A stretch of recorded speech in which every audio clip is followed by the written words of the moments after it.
এটি একটি স্ট্রিংলেস B trap, অর্থাৎ এই বড় গাছটির ভেতরে কিন্তু স্ট্রিংলেস মৌমাছির চাক আছে।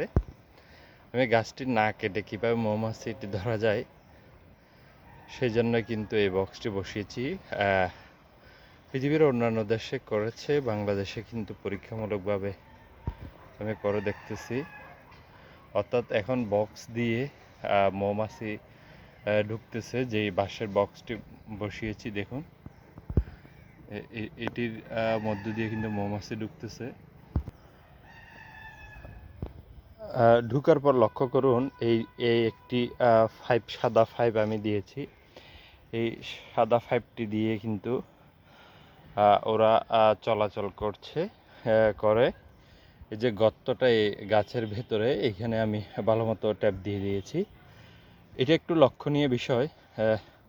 আমি প্রথমে একবার করেছিলাম, কিন্তু যে ছিদ্রটা ছিল, ছিদ্রর পাশ দিয়ে ওরা আরেকটি ছিদ্র করে ফেলেছিল। এই জন্য এমনভাবে ছিদ্রটি বন্ধ করতে হবে যাতে করে অন্য কোনো পাশ দিয়ে আর বের হতে না পারে। এখন শেষমেশ ট্যাপ দিয়ে এখানে প্যারেক দিয়ে দিয়েছি। এখন সুন্দর মতো আসা যাওয়া করছে।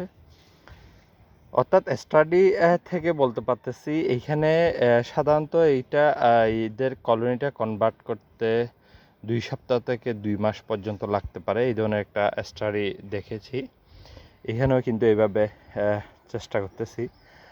দেখা যাক যখন এখান থেকে কলোনি ট্রান্সফার হবে, অর্থাৎ এই যে সাদা পাইপ আছে, পাইপ দিয়ে যখন মৌমাছি চলাচল বন্ধ হয়ে যাবে, তখন বোঝা যাবে যে ওরা ওদের কলোনিটা শিফট করে বাঁশের বক্সে নিয়ে এসেছে।